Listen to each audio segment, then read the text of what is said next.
November 15, 2023 regular meeting of the Holland City Council. I'm Nathan Box, Mayor of the City of Holland. I'm calling this meeting to order. Kathy, would you please call the roll? Byrd. Present. Bremen. Here. Raymond. Here. Corbin. Here. Soul. Here. Rowan. Here.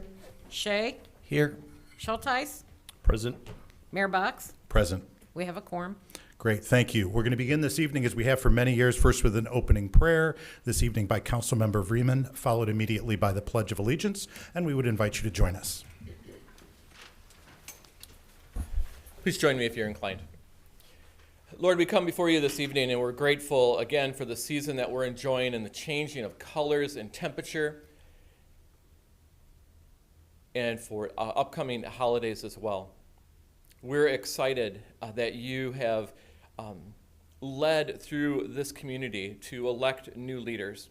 And we'd ask that you would give them wisdom and discernment as they would take their positions here at this kiosk, that you'd give them extended listening ability and understanding in the days and weeks and months to come. And so with that, we'd ask that you would lead us and guide us as a team, as a city, and all those that would speak at the podium this evening, that we can do what's exactly your will for this city and its people. We love you, Lord Jesus, and it's by your name we pray. Amen. I pledge allegiance to the flag of the United States of America and to the republic for which it stands, one nation, under God, indivisible, with liberty and justice for all. Thank you, Mr. Vreeman. Next item on the agenda is our consent agenda items. These are items that are considered to be fairly routine, and they have been reviewed by council members as part of our council packet, and they will be enacted in one motion unless a member of the public or a member of council asks to have an item removed from the consent agenda, and then it will be placed in its regular order on the regular agenda. But before I ask that, Kathy, would you please review the consent agenda for us? Item 4B, approval of minutes, November 1, 2023 regular meeting. 4C, oaths of office. 4D, Holland Board of Public Works, capital budget amendment for replacement of Miss Dig service truck. 4E, Holland Board of Public Works, correct fiscal year 2024 electric distribution capital budget. 4F, Community Neighborhood Services, set hearing, LG Energy Solutions, PA 198 tax abatement request, packaging facility expansion. 4G, Parks and Rec, futsal and basketball court painting at Moran Park. 4H, Parks and Recreation, approved site lighting project at Moran Park. 4I, Finance, August financial reports. 4J, Finance, quarterly investment report. 4K, Management and Administrative Services, Human Resources, Employee Handbook Revisions. 4L, Management and Administrative Services, Human Resources, Employee Service Credit Purchase, MERS Defined Benefit Pension Plan. Great, thank you, Kathy. Is there any member of the public that would like to have an item removed from the consent agenda and placed in its regular order on the regular agenda? Seeing none, any member of council that would like to have an item removed from consent and placed on the regular agenda? Yes, Mr. Mayor. Ms. Raymond. Yes, I'd like to remove item I, please. All right, that's the finance report, August financial reports, and that'll be moved to item 12E 4.1. Any other items to be removed from consent and placed on regular agenda? Seeing none, what is the pleasure of council in regard to the consent agenda? Move to approve agenda as presented, other than the addendum. All right, we have a motion. Is there support? Support. Moved by Vreeman, support by Soul. Any discussion? Seeing none, Kathy, would you please call the roll? Byrd. Yes. Vreeman. Yes. Raymond. Yes. Corbin. Yes. Soul. Yes. Rowan. Yes. Shea. Yes. Schulteis. Yes. Mayor Box. Yes. Motion carries. Wonderful, thank you. Next item on the agenda, item 5, public comment. Under the Open Meetings Act of the State of Michigan, we provide the opportunity for the public to be able to address council, not only at our meetings, but at any board, committee, or commission meeting of the City of Holland. We do have some guidelines that we ask that you follow. Each person is allowed to speak only one time. You are limited to 5 minutes. There are 3 lights on the dais in front of me, a green light, a yellow light, and a red light. The green light means that you're doing well on time. The yellow light means you have 1 minute left, and the red light means that your time is expired, and we are strict about that. We ask that when you come to the podium, you please state your name and the municipality in which you live. And we also like to let you know that this is one-way communication. This is an opportunity for you to speak to us about what you think is important. We don't engage in discussion at this time, nor do we answer questions, but if there's a question that arises, we may be able to have a staff person circle back to you. Having said that, is there anyone who would like to address council at this time? If so, please come forward. And would you please state your name and municipality for the record? Yes, my name is Brian Everett, and I live in Ward 2. First off, I'd like to congratulate the mayor and the newly elected members of council. It's a pleasure seeing you all up there for the first time, and look forward to your leadership over the next few years. I'm here tonight again to offer a voice to the hundreds of local residents who supported our proposal for a performing arts center to benefit the city of Holland that has been rejected by the city without discussion, without vote, and without consideration. The people of Holland should be consulted here. I have always believed in the wisdom of an informed electorate. Information is the key. 4 years ago, we supposedly began a conversation to determine the best way to develop the JDY site. That conversation never really took place. In 2020, council asked for and received several proposals detailing how to best utilize our lakefront asset. 3 investor groups were deemed by the city to be qualified and capable of developing their proposal into a reality. I was part of one of those proposals. We put together a collaboration of local performing artist groups, all of whom have advocated for a much-needed performing arts center for the public. We hired an architect and joined forces with a well-established investment group, one that specializes in developing 4-star hotels to create a strong vision for Holland's future. Our investors are excited about creating an energized future for Holland through the public-private partnership. We combined our vision for the arts with a desire to build a showcase property at the east end of Lake Mac. Not only will this be a stunning use of the property, but the economic impact of this project will resonate for decades. 2 years then went by without any discussion or information regarding these plans as we dealt with COVID. Now, we're all aware of the proposal that council finally put to a vote last May for GDK to build condos. But this council misled the voters when they said that GDK proposal was our only option. To quote our city manager, there is no plan B. What council neglected to mention is that your agents threw out our proposal by telling our investors privately that there was no point in submitting a project because the city would not support or consider anything that we proposed, and it would not bring it to the voters for discussion or consideration. The truth is that while our plan is bigger and better than GDK's proposal, superior in both quality and quantity, it was dismissed by the consultants acting as council's representatives. This begs the question, why would Holland's leadership prefer the lesser proposal over that of a world-class hotel developer who has expressed a strong interest in supporting our public project along with their own private interests? I would be happy to arrange for a meeting with our investors since no council member has ever met or talked with them. To me, as a professional businessman, that's incredibly unprofessional to not meet with someone who has offered you to build a $400 million project in our city. The choice between short-term profit with minimal economic impact using a local developer or a long-term investment in the arts and tourism that will grow for decades is a question for the voters, not council. This choice is a fork in the road to our economic future, and it deserves discussion and consideration on both sides of that question. Now, I trust the voters. They will always make a wise choice after an open, honest, public discussion. And if we have one about the merits of these 2 propositions, I trust where they will take us. The question is, do you trust them enough to have that vote? Thank you. Thank you. Is there anyone else who would like to address council at this time?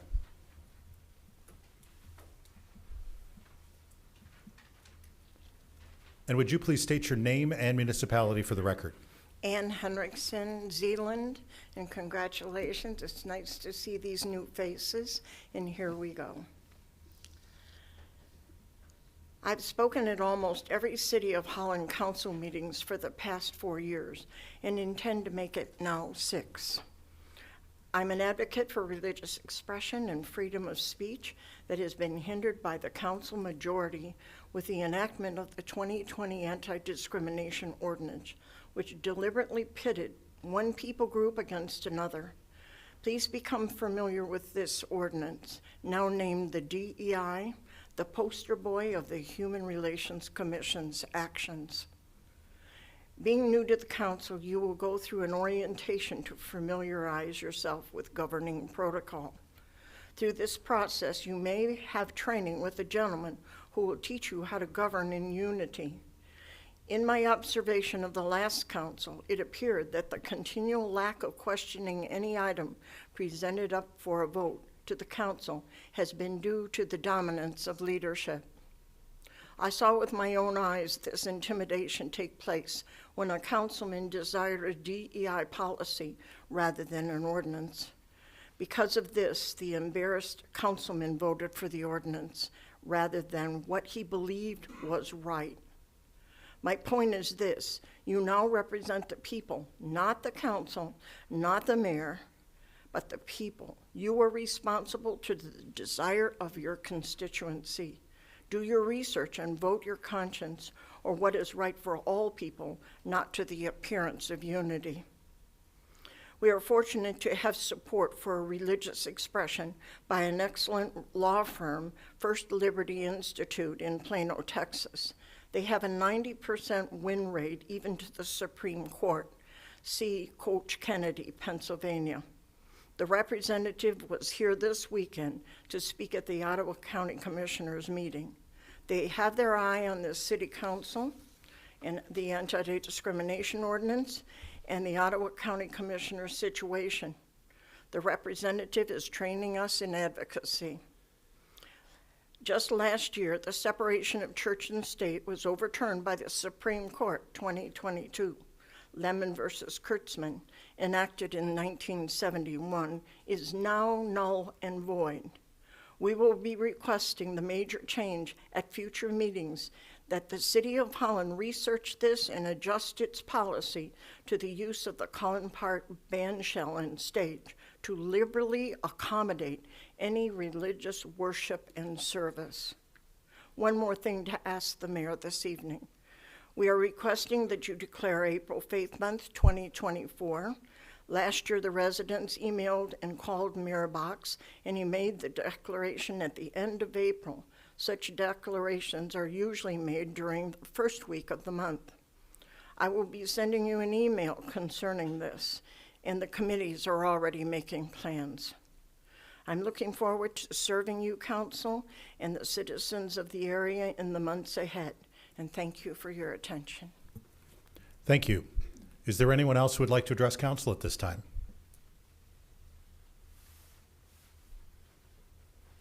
Seeing no others. Yeah, would you please state your name and municipality for the record? Mike Short, Holland. Okay. Many of you know I was a candidate. I'm no longer a candidate, but I came to talk about master plan. As a candidate, I did not have time to review the master plan the way I wanted to, and I thought tonight was going to be a master plan discussion. I see it's not on the agenda, but what I did do is start my review of the master plan. And what I found is something that I think the council needs to know.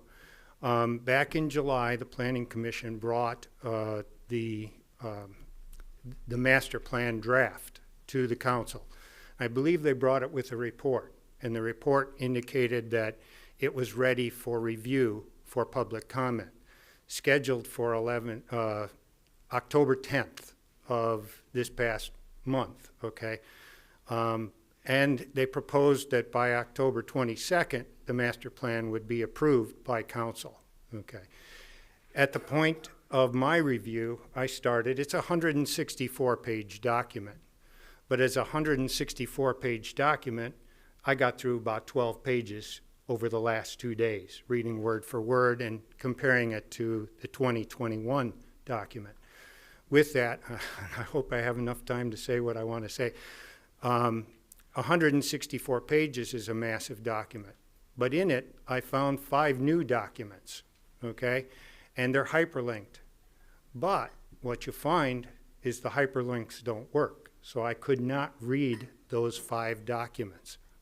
I'm a person of data and research. I spent my life in quality control, in research and development, in pharmaceutical companies. I still use the background that I have today, and I want to continue to help the city. I congratulate all of you who are elected, but I want to give you good data, okay, when I do the research. And what I found was that documents were needed for the public comment period, the 63-day comment period, were not provided to the citizens. So I would recommend that the city go back and review that, get that corrected, and restart the 63-day period for public comment, and then have the vote on the master plan. Right now, I can't review the master plan, and I want to. So thank you for the time. Thank you.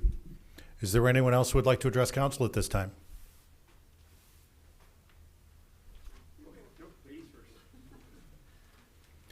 And would you please state your name and municipality for the record? I am Linda Skippers, and I live in Holland.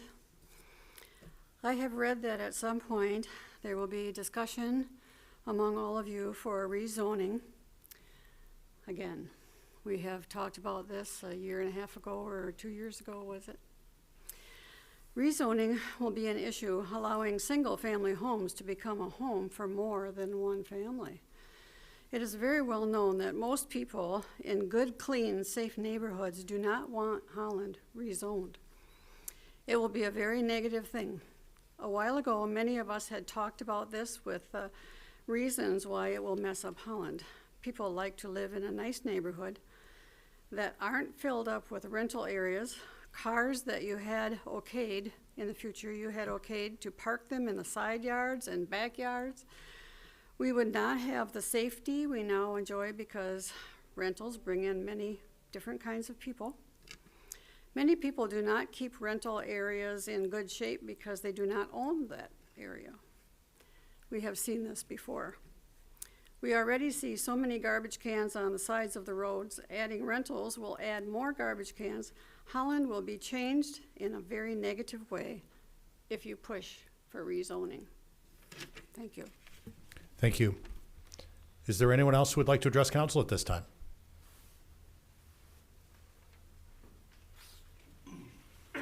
And would you please state your name and municipality for the record? Happily, I'm Jim Story, the County Commissioner for the Allegan County portion of the City of Holland, 344 West 35th Street, and want to give you a brief report on what the county's been up to. Last Friday, we connected our first new internet customer under our $65 million plan to provide service to 11,000 unserved residents and businesses in the county through our partner 123Net. Those first customers were seasoned citizens living in Hopkins Township at the corner of 12th Street and 126th. And they are very happy to have high-speed internet, and we are very happy to be on the road to be a fully connected county in 14 to 18 months from now. Also, the Board of Commissioners adopted last month a plan to change the administration of our animal shelter from a contract with a animal advocacy agency that had done a fine job for us since 2014. But the needs of the shelter have changed, and so the county will now be operating it, but in partnership with 3 animal advocacy agencies within the bounds of the county who will be aggressively seeking adoption for our wandering animals. We also are in the midst of corn harvest in Allegan County as well across the state of Michigan. This year is, according to one of my colleagues who is an active farmer, is turning out to be a so-so harvest, but it brings to our mind the future of our county as an agricultural mecca with the desire of certain major utilities to take 200,000 acres into solar fields, and the legislature's recent act to take that authority for citing it away from local government and handing it to the Public Service Commission. We look forward to working with the state in order to preserve our fertile areas and kind of restrict solar fields and windmills to those less fertile areas. We also passed a budget policy that requires that any funding of elections on the county side of running elections in Allegan County have as their source public money, taxpayer money, rather than anybody trying to donate money into the fund from private source with the intent of trying to influence the elections. And so finally, as a city resident, I am pleased to welcome our new council members, Rowan, Shea, and Schulteis.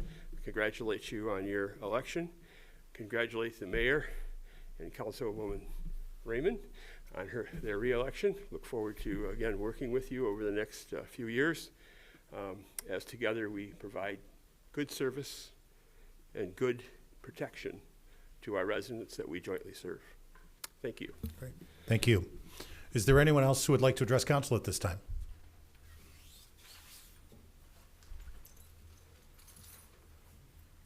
And would you please state your name and municipality for the record? Jonathan Brownson from Lynn's Ward, 2nd Ward. I want to thank Brian and Ann and Mike and Linda and Jim for all giving voice to concerns that reflect our community. And I want to do the same by bringing a word of thanks to all of you for your service. For all of you who are crazy enough to seek election and humble enough to serve in your respective positions. Thank you. Thank you. Is there anyone else who would like to address council at this time?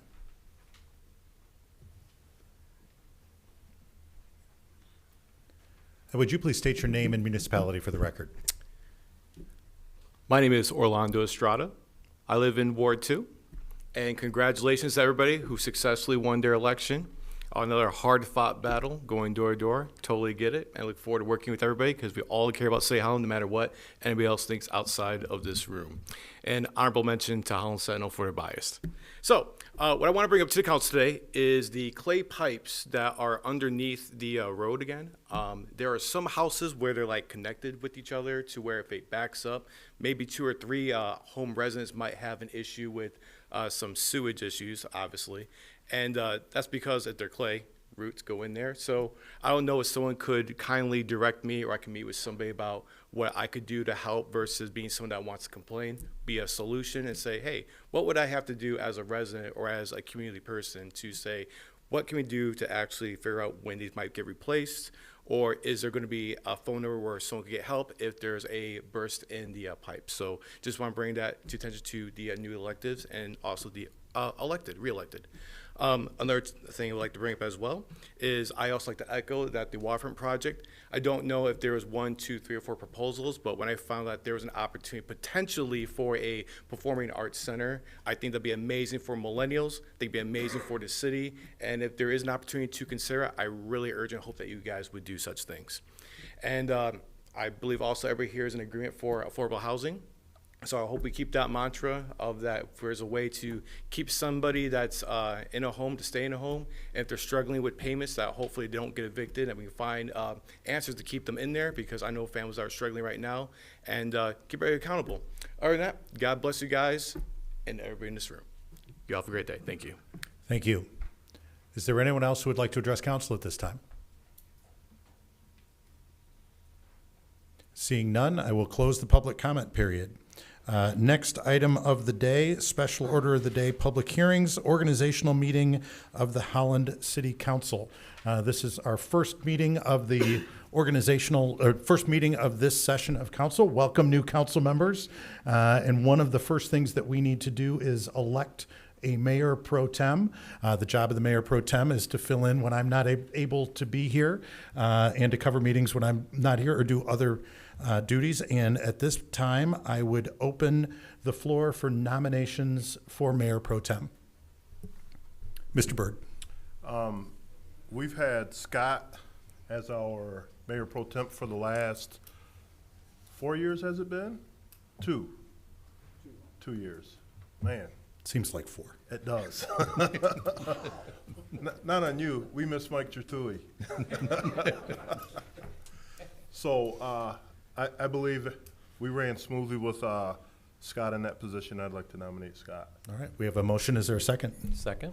Moved by Byrd, support by Vreeman. Any other nominations for Mayor Pro Tem? Yes, Ms. Sol. If possible, I'd like to nominate myself. All right. Nomination for Sol. Is there a second? I'll second that. Second by Raymond. We have 2 on the floor. Any other nominations? Seeing none, I will close the nominations. And now we need to do a roll call, Kathy, on each of the nominees by name. And so I believe that what we're going to do here is you're going to do a roll call for each of the nominees, and we vote yay or nay on that particular nominee, correct? All right, we only do this once every 2 years, so it's,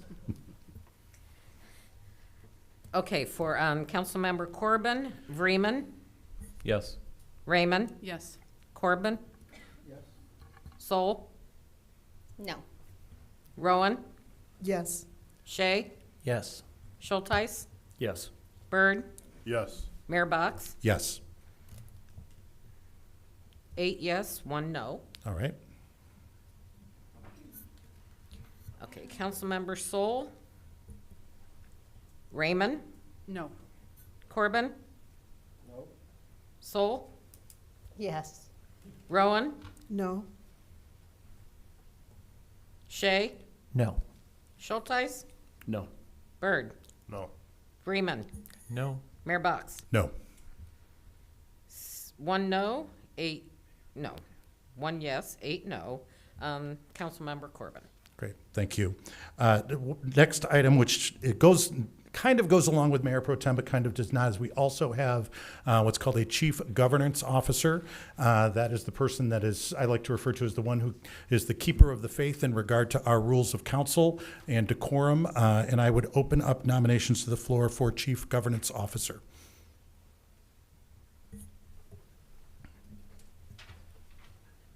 Yes, Mr. Byrd, sorry. I'd like to stick with my past and nominate Scott as well. All right, move.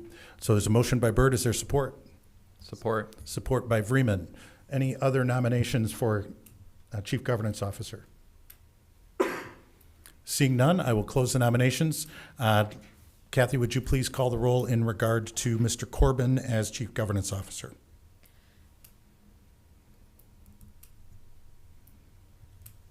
Sol, Yes. Rowan, Yes. Shay, Yes. Schulteis, Yes. Byrd, Yes. Freeman, Yes. Raymond, Yes. Corbin. Mayor Box. Yes. Motion carries. Great, thank you. I would now entertain a motion to declare Council Member Corbin the elected Mayor Pro Tem and Chief Governance Officer. So moved. Moved by Raymond. Is there support?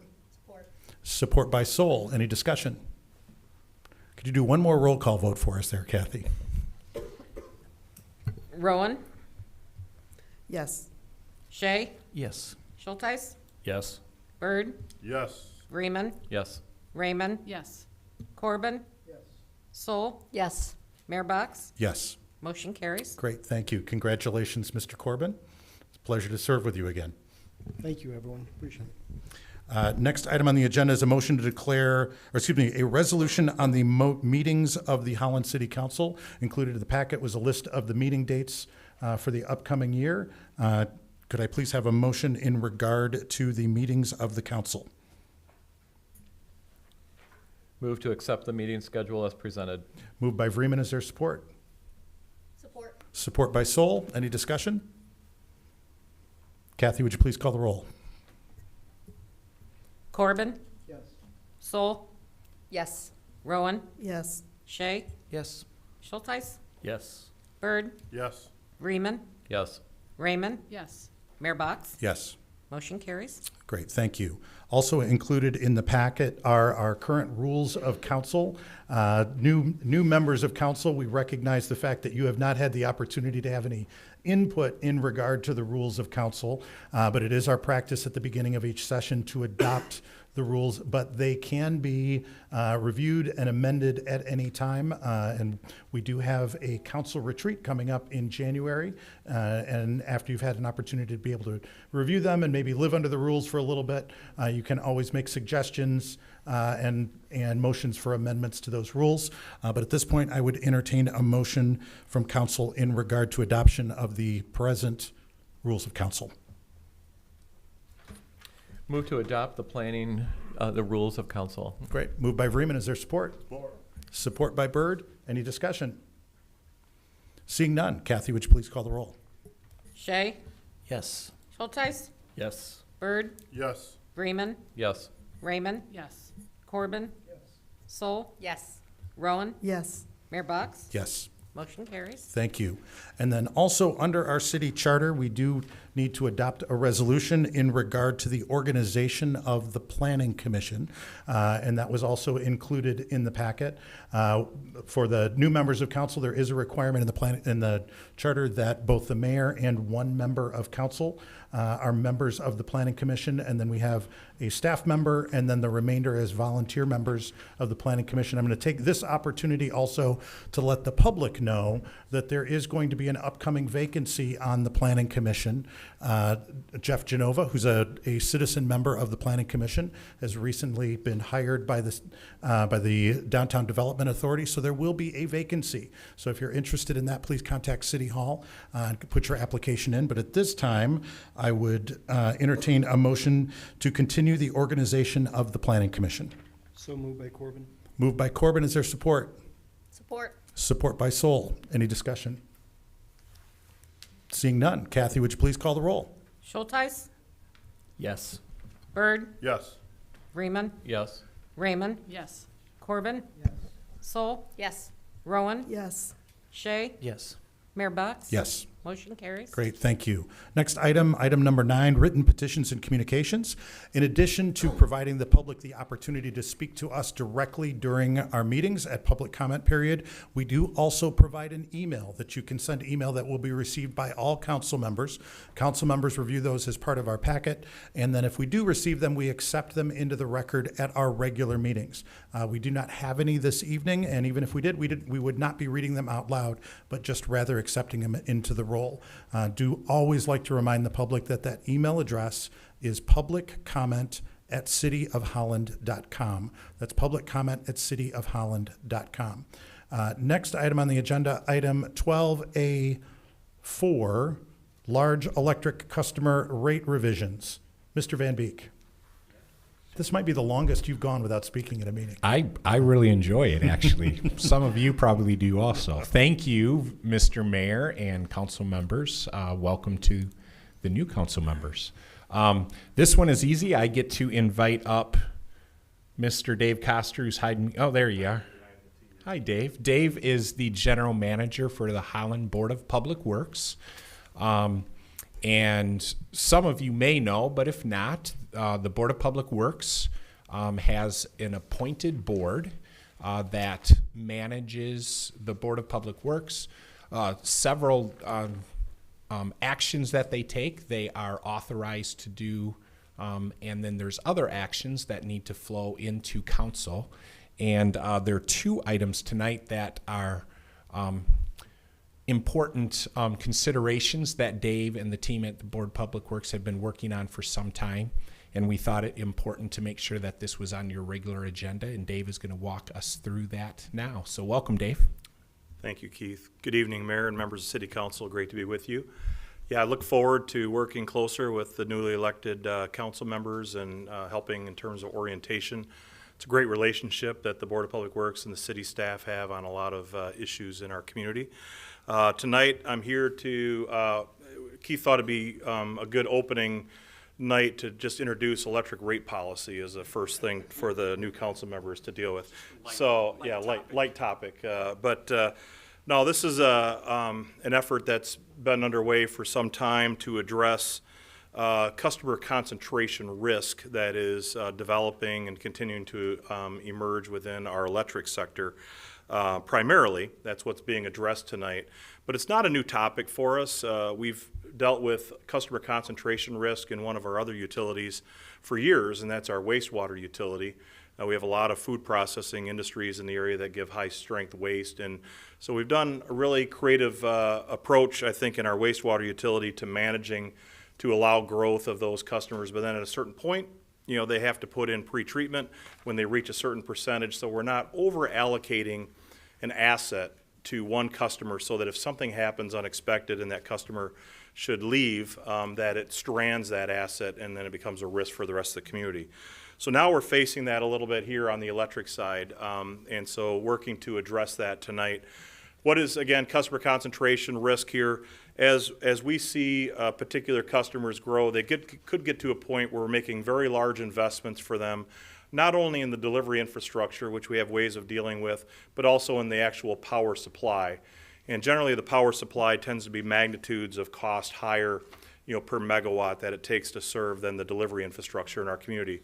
So as we have this emerging, we want to make sure that we're putting measures in place to protect the rest of our customers from a risk in case that customer should significantly reduce its amount of consumption versus what you're planning, or potentially leave the community altogether. And so a lot of efforts are going on this year. What is it really relating to? I think it's not a mystery here. We're talking about primarily the emergence of the growth of LG Energy Solution in our community, which obviously for a lot of reasons we celebrate in terms of the support of efforts we're doing in our community on clean energy and the work and the fact that it's creating batteries for electrification of our transportation fleet. But along with it, it's a very concentrated, heavily electric dense load for our community. And this graph just kind of gives you an example of looking at our top 5 customers before LG's expansion of what is their phase 2 that's currently completing its construction right now. And what you can see there is that our top 5 are really pretty diversified. We have Request Foods, which again on the north side is a food processor, Hayworth, office furniture manufacturing, Magna, automotive support, and then Yangfang as well, automotive support. Several customers actually fall closely behind that group of top 5.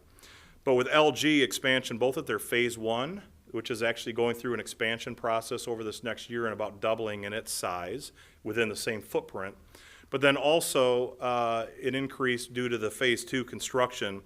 You can see that after phase 2, that customer alone could be close to about 37% of our annual energy needs. And so when that emerged, we already have been working on this. Now, most recently, there's been a further announcement about a partnership with Toyota and additional development in the city of Holland, which still has to go through a lot of local approvals, right? And one of the local approvals is related to the service provision, of utilities, in addition to other planning commission approvals and other things that the city would process. But just to give you a little snapshot of what happens after phase 3, based upon what we're seeing now with that addition, that could be pushing them close to where they're now 50% of our annual energy needs, and it's actually also shrinking the percentages of the other one because as a percentage of our total load now, those are actually going down. If we made big investments, Holland Energy Park, for example, is a 125 megawatt facility. We paid about $240 million for that facility.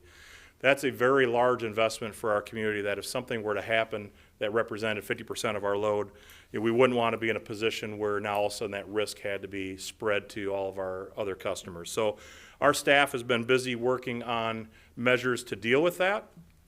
And essentially what we did is we reached out to a number of other areas, both investor-owned utilities and municipalities, to take a look at what their approach has been when they've had both large customer concentration, but also customers that have had very aggressive green energy goals, which LG Energy Solution also has. Because another reason that we might want to address customer concentration risk in the way that we're doing is if we wanted to be able to allow a particular customer to realize some of those goals, maybe at a speed that was different from the rest of the community as well. So we took some information from a number of those entities to determine, what we might want to do here in Holland. And so what we proposed and have studied with our board, and our board has recently approved, and now is coming on to you, is an adjustment in our large customer rate. And our large customer rate is our rate K, which is in front of you tonight.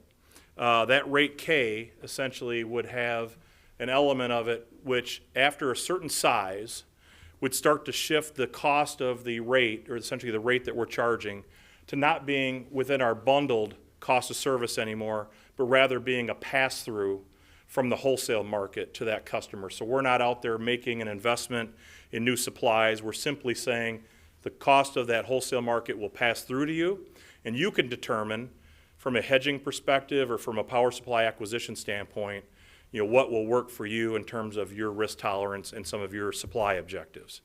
That can keep the risk out of the rest of our customers and move it to them. So the threshold that we've chosen for that is 30 megawatts. And what is special about 30 megawatts? Today, that represents about 10% of our annual load. And again, that's very similar to the policy that was created in the wastewater utility as well. We limit any customer to not using more than 10% of what the wastewater or water reclamation facility's capability is.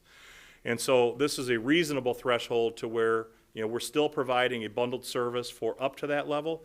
And then after that, we're saying we're not taking the risk for that additional concentration. We're moving that through to you. There's another piece of the rate structure that we're asking for approval at the really advice of our rate consultants that we use periodically, and that is to move the bundled portion of the rate, the first tier, to what's more of a time of use rate. And why are we doing that? It's essentially to help sort of match the revenue to when the costs that we're seeing in our utility are occurring. We typically see more costs come in from the market and from the cost of operating our system during the summer, during the on-peak times or the middle of the day. There's less on the off-peak, and there's less on the shoulder and non-summer seasons. And so what this does is it allows us to actually create a rate structure that sends the right price signal to customers so that when they're using the power, that's actually the revenue that's coming from it is actually matching more closely with what we're actually seeing in terms of cost. But it also can create a win-win. And part of, again, advancing some of the energy, clean energy goals of our community could be through customers investing in distributed generation, at their site and solar. And today, with the rate structures that we have, there's not as much incentive for those customers to realize value from those investments as there would be actually under the time of use rate application. And so since it's revenue neutral to us, meaning that we don't really have a negative impact by losing that revenue to a distributed generation asset at that time because it matches closely with our cost structures, we're recommending that, that be part of the bottom portion of the rate, right? So those are two things that are embedded within that rate structure. Just to give a little more clarity though, we're not seeking overall an increase in that portion of the rate from an overall revenues over the year. Matter of fact, this graph actually shows that the current rate, which is represented more by the orange bar that's on there, is a stable flat rate throughout the year. I can't tell exactly what that color is there, but it looks to be somewhat of a, what do you say that one is, Keith? You grab that color. That's a bluish, maybe not the real spikes there, but the middle one. That represents the gray. That's more of what we're going to in terms of the time of use rate or proposing, where you have that higher in the summer, but it's actually lower the rest of the year than what the flat rate is. So it's revenue neutral overall as it relates to the lower part of the rate, right? And then the other bar is really kind of representing what we've actually seen on the wholesale market pass through, and that has a lot more volatility to it. But again, with that upper part of the tier of the rate, that market-based tier over 30 megawatts, that would be up to the customer then to decide, what they might want to do to hedge that exposure themselves, and it really gives them the autonomy to do that in a way that best fits their needs. Just to give you a little example of how that works, in terms of our relationship with a large customer like LG Energy Solution, you really kind of look to the left side of the screen as you're looking at it there. The regional grid operator is the Mid-Continent Independent System Operator, and they provide the wholesale market that we operate in. And so the tariff, the way it's structured, is we essentially pass through both the energy and the demand costs that the market is charging to us for the load that is being served from the grid. And so as we pay the grid operator, LG Energy Solution will be paying us. So we're still the supplier, but we're essentially passing through the wholesale price. There is an adder on there. There's some administrative costs to cover load or load losses, as well as to cover some of the other aspects of the city's relationship with the BPW and some other overhead that we would have in managing that account. The right side of the screen really is up to, this is not prescriptive, but it's a way that LG Energy Solution could manage its volatility. It itself could actually make investments in new power supply.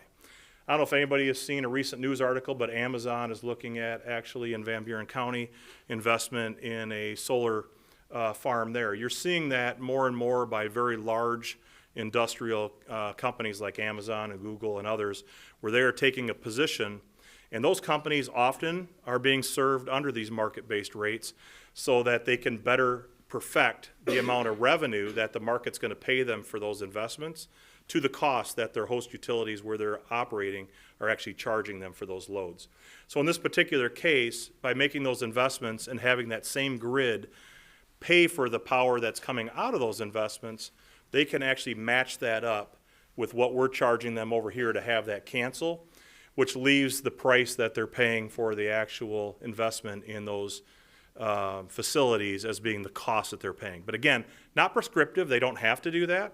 It's just a matter of identification of how they can go about that. That still protects us from the risk of us making an investment, but still also gives them flexibility to be able to make the investments they feel are necessary for them.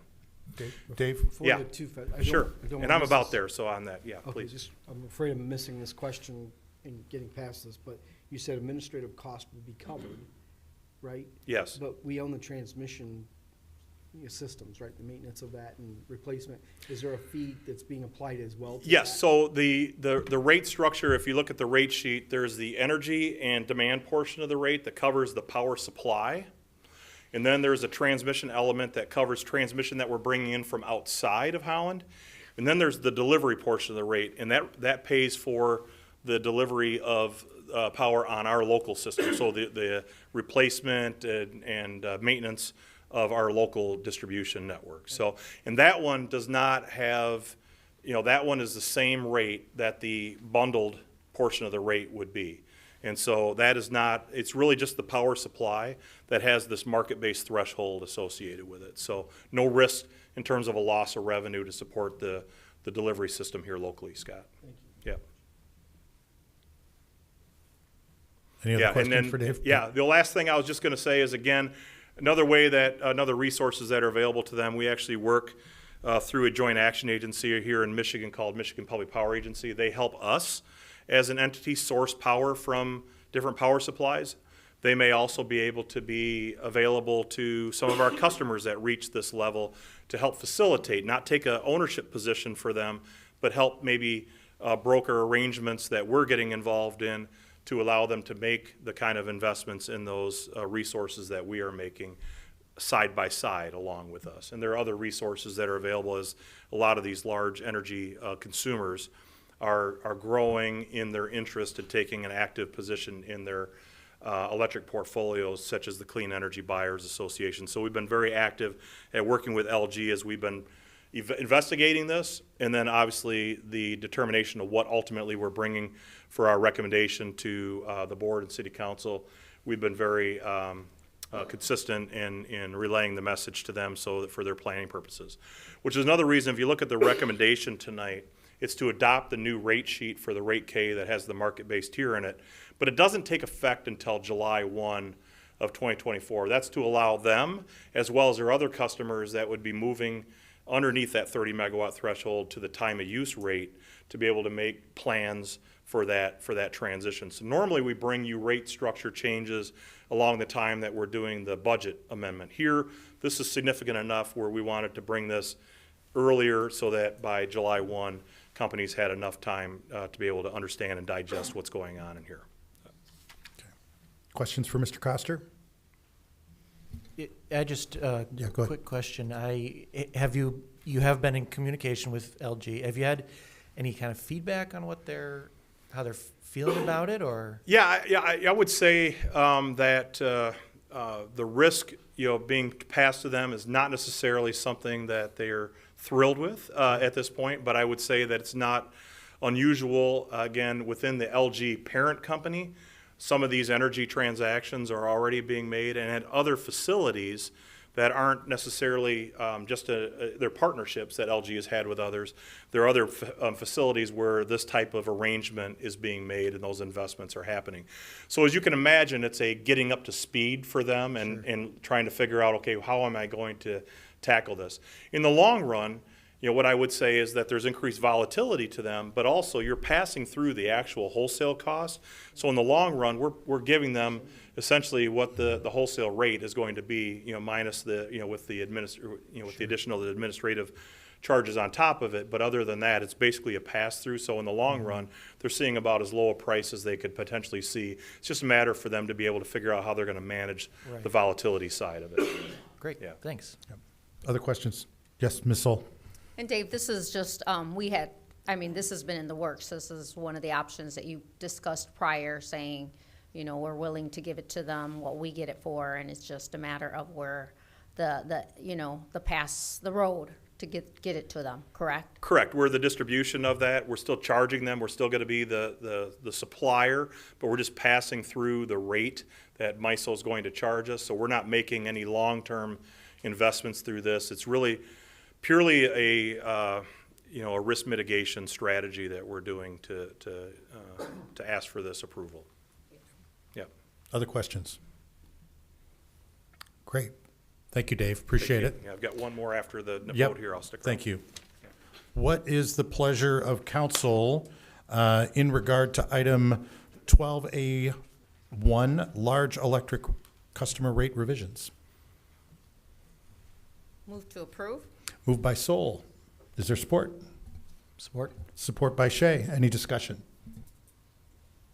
Seeing none. Kathy, would you please call the roll? Byrd? Yes. Freeman? Yes. Raymond? Yes. Corbin? Yes. Sol? Yes. Rowan? Yes. Shay? Yes. Schulteis? Yes.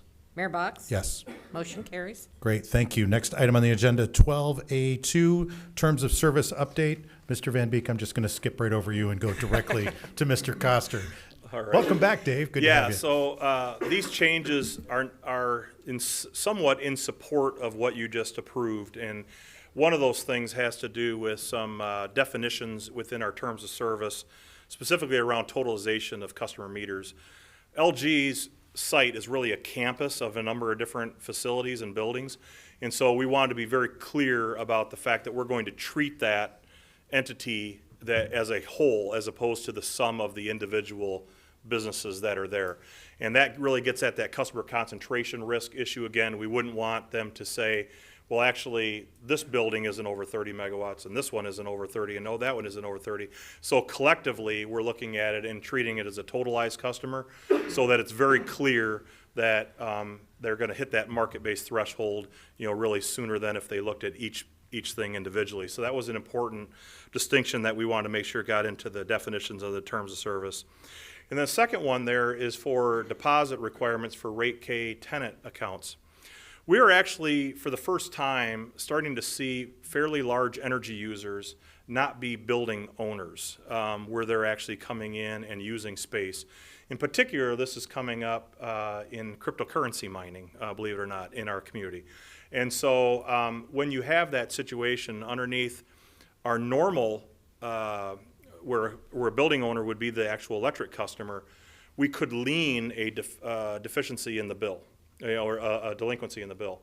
And so with a landowner that actually, or a landlord that signs an affidavit indicating that the tenant is responsible for the electricity, we lose our lien ability for electric service that's provided that way. And so because we lose the lien ability, we want to make sure that we have protection for something happening to that customer where we have a delinquency in the bill. And so we're looking at changing the deposit requirements for that size of customer to be 2 times the estimated monthly bill, which will then put on kind of a permanent situation for us, put in place the ability for us to draw upon that deposit should there be something that customer ends a relationship unexpectedly and we're sitting there with a delinquency in that payment. It would only be credited really upon the termination of the service. Now, we've also put in the language there that letters of credit would be a possible alternative to that to satisfy that requirement. So it's not just a cash issue in all cases. So we have that as an element of it. And then also coming along with that, we've actually had a situation where we have a request that's pending associated with extending service to a container that would sit inside of a parking lot, for example. That would require a lot of load because inside the container is the cryptocurrency mining equipment. And so with that, again, when that tenant would request service, we want to make sure that they're responsible for the line extension along with that in full. So the payment for the infrastructure that we would do to extend the service to a tenant that requests it, again, because we do not have in all cases the ability to lien that, against a property owner if it's the tenant taking service. So again, just making it very clear as some of these the new world's emerging a little bit on some of these things that we're staying current in our terms of service to protect ourselves against some of these issues that could arise. So that's really the details of what's going on inside of the terms of service requested changes. Questions?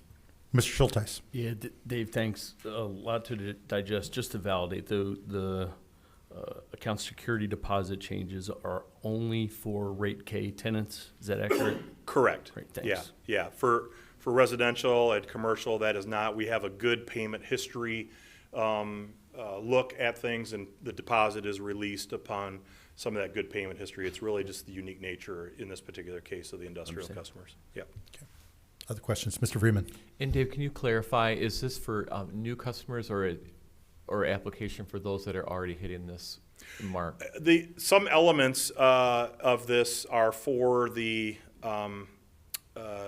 for any customer, frankly. If we don't have that deposit in place right now for an existing customer that happens to be a tenant of a building, it will become a new requirement after this is put in place. Also, the line extension is for new or upgraded lines that have to go in. So if there's a line to a building but the tenant requires that be upgraded, then those also would be part of that third bullet point, which is the requirement to pay for those infrastructure upgrades. Just a follow-up then.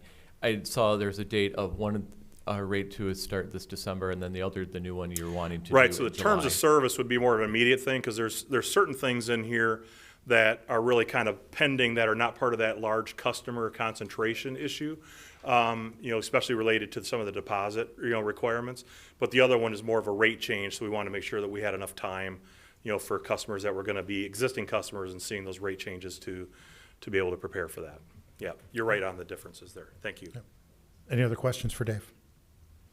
All right. Thank you. Thanks, Dave. Thank you. Yeah. What is the pleasure of council in regard to the BPW terms of service updates? Move to approve the terms of service updates presented. Moved by Vreeman. Is there support? Support. Support by Sol. Any discussion? Seeing none. Kathy, would you please call the roll? Vreeman. Yes. Raymond. Yes. Corbin. Yes. Sol. Yes. Rowan. Yes. Shay. Yes. Schulteis. Yes. Bird. Yes. Mayor Box. Yes. Motion carries. Thank you. Next item 12C1, dwelling place approval of revised agreements and resolution. First Hope at 10th Street and Collin Park Apartments. Mr. Van Beek. Yes, thank you, Mr. Mayor and Council. And some of you might think, is this Groundhog Day? We just talked about this. What's going on here? And Stephen Wooden from Dwelling Place is going to help go through this, but just in broad strokes again, for anyone that might be catching this new. Just last meeting, based upon prior policy, and we've done this before, where council, you approved a resolution and by extension a pilot agreement, which is a payment in lieu of taxes, and then an accompanying metropolitan services agreement. And both of those are vehicles whereby you have someone that doesn't pay property taxes in the traditional way, but in the pilot payment in lieu of taxes, right, pays a portion of captured rents, and that goes to all of the taxing entities that we get to be the tax collector for.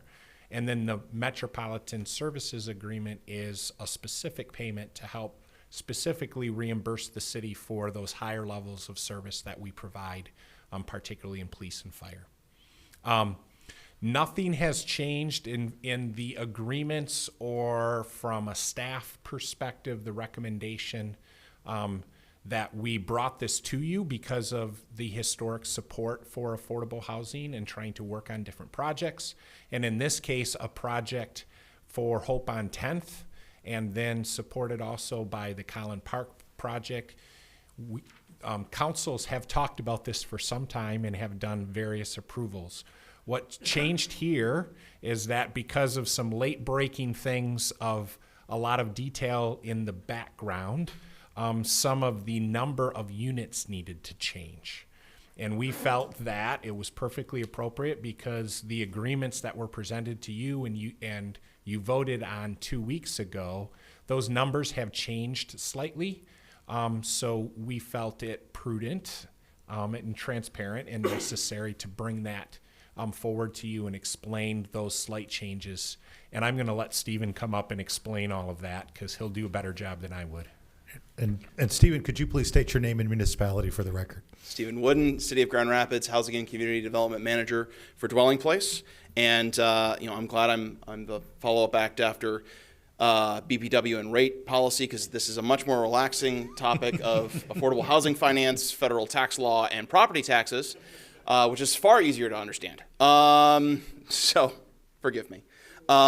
So as you all know, our current proposal has been to submit a kind of 3-site development into one application for what are called low-income housing tax credits.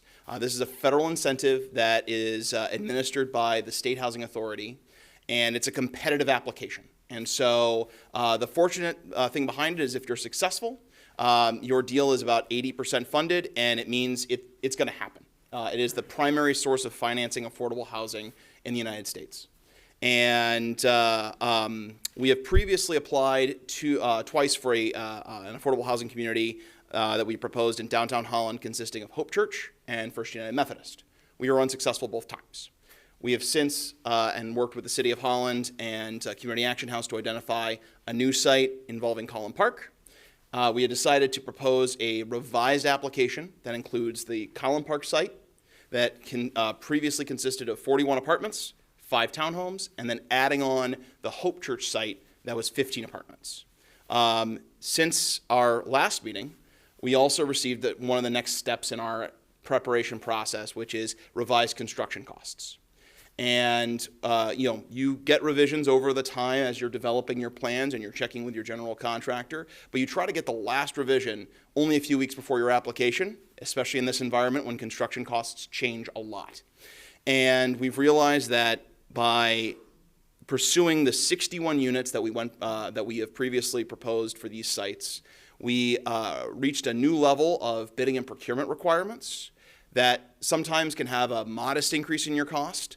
This time had a fairly significant increase in our costs. And in fact, it increased our cost by about $3.1 million. And that was just far too large of a gap for us to cover reasonably, especially with a month left before the December 1 deadline for applying for tax credits. And so we went back to the drawing board to figure out what is a simple and fairly quick solution to this so that we can continue this process and continue our application. And rather than decide to completely axe one site over the other, we realized the most prudent decision would be to reduce the overall units at the 2 sites themselves, which would mean taking the 5 proposed townhomes at Collin Park out of the LIHTC application. We still have every intent to develop it. We'll just seek another means to fund that side of the initiative.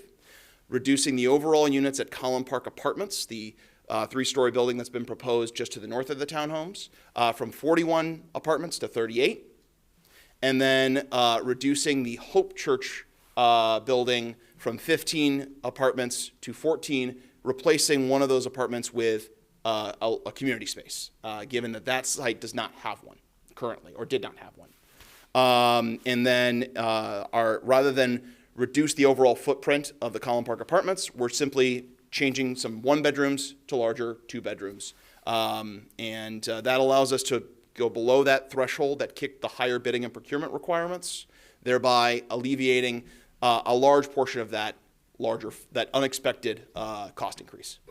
So with that, that's what caused the revision to come before you, and I'm available for any questions. Any questions? Yes, Ms. Soul. Thank you for that, Stephen. So the 3.1 million with all these changes, what is that gap? It was essentially 3.1 million. Okay, that's it? our previously pro forma had us maxing out our credit ask, having effectively a gap that could be filled by both either conventional or below market rate interest permanent loan, and some additional philanthropy if needed. So the cost increase that we incurred would increase our gap dollar for dollar to 3.1 million. Okay, thanks. Other questions? Mr. Corbin. I notice it's a prudent thing, we have to do it, right? Yeah. It's necessary to do it for the application. But I was trying to do the numbers, and what's the difference in units? 61 to 52. 61, thank you. Any other questions? Yes, Mr. Byrd. I have a couple of questions. First, with this downsizing the scope, is there any, is there going to be phases to this? Is there going to be a phase 1 and a phase 2? In some ways, yes, right? Because the townhomes are now not going to be a part of the LIHTC application, the tax credit application we're submitting to MSHDA, but we are still committed to building them. And so that will mean us finding an alternative method to raise funds and develop those 5 townhomes. So that in a way would be a phase 2. Whether scheduling-wise one has to happen before the other, I don't know if that's going to be necessary or not. Okay. Typically speaking, whatever you have as part of one funding application gets developed at the same time. And so it may be that the Hope Church site and the Collin Park apartment site both get built at the same time. One will not necessarily happen before the other. Given the Hope Church site is significantly smaller, I imagine it would be finished prior. But they'll likely start at the same time, and we hope to have them both wrapped up within a 12-month time frame to meet our tax credit obligations. All right, next question. So you've applied 2 times and you were rejected 2 times. Correct. Can you share the reasons why for those who have followed and never really heard? Absolutely. The criteria that the State Housing Authority uses to evaluate these applications is called the Qualified Allocation Plan, or QAP. It's updated every few years, and essentially right ahead of our first application, the QAP had been updated, and there was a heavier emphasis now than before on credit efficiency. Essentially, how many units can you build with the tax credits you're requesting? And ultimately, even though we had a strong site criteria, we met the walkability criteria, the site amenities nearby, the investment nearby. There were projects that simply were promising to build more units for fewer credits. Now, ultimately, many of them have since had struggles closing because I think they were a little bit more optimistic. But ultimately, that's where the Qualified Allocation Plan decided to weigh certain projects over others. We use the credit efficiency mindset to figure out a way to build something that is efficient, but also works within our pro forma. That's partly why we went with the combination of the Collin Park site with Hope Church, because those were actually the lowest, had the lowest acquisition costs. When it comes to building new housing, obviously there are certain variables that come with your construction costs, but ultimately, whether you're building 2 stories or 3 stories, those are the costs per unit are very similar. It's the cost to buy the property itself, and the city lot, the Community Action House property, and the Hope lot were our lowest costs to purchase, which allowed us to be more efficient with our credits. Thank you. Not a problem. Yep. Other questions? I've just got a couple for you, and I feel like I'm repeating myself from 2 weeks ago, but affordable housing has been a top priority of this council as long as I've been on it. And one of the things, every time I see a story out there, somebody always adds a comment and says, yes, but affordable for who? Or what do they mean by affordable? So can you refresh our memory? I know you told us 2 weeks Absolutely. ago about who these are going to be designed for and who exactly, what do you mean by affordable? Absolutely. So the affordable housing criteria that we have to follow is tied to the low-income housing tax credit, which uses the term area median income, or AMI. And so for us to meet the compliance, if we obtain these tax credits, if we're successful, is the average income has to be no greater than 60% of the area median income for Ottawa County. Ultimately, you can serve a range of incomes going all the way up to actually 80%. So it's our proposal to seek a range from 40, 60, and 80% of the area median income. So we can serve those who are closer to the kind of workforce housing and those who are significantly lower than that. Additionally, we have been successful in obtaining project-based vouchers from the Grand Rapids Housing Commission, as they are now able to service properties here in Ottawa County. That will provide income-based housing for 8 households. So their rent will be directly tied to how much they make on a sliding scale, and that will provide deeper affordability for those prospective tenants. And lastly, because of our ongoing commitment with Hope Church, it is our intention to either seek what are called 811 assistance, 811 vouchers, which are a specific kind of housing assistance for persons with disabilities. They are not currently available. We hope that they will be. In fact, we heard from the U.S. Department of Housing and Urban Development that more may be coming down the pike soon next year. In the event we are still unable to obtain those, we have already started to build kind of backup plans where we would have some form of preference and utilize the income averaging approach to provide deeper and affordable housing for those persons with disabilities. So it's our commitment to remain as flexible as we can to reach that goal and that shared goal with Hope Church. Okay, great, thank you. Any other questions from council? Oh, yeah, Mr. Schulteis. What's the AMI for Ottawa County? Oh, I knew not that was trying to going catch to you be. cold No, if no, you I don't knew know. that was going to be asked because I was trying to pull it up on my phone before going here. We work across a number of counties, and I'll admit I don't have it off the top of my head. Sorry. Keith? No, Keith? I was going to say maybe to help you, and one of the things with AMI is AMI could be different depending on if it's a single person. Correct. 2 people with 2 kids, a mom with 3 kids. So it's not a AMI. Yeah. It's actually a chart for depending on what the makeup of your family is. Correct.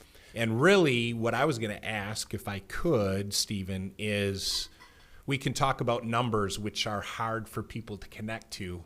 When you talk about a range, you talked about specific vouchers for those that are disabled, but could you maybe give us kind of in your experience in other projects, what's kind of the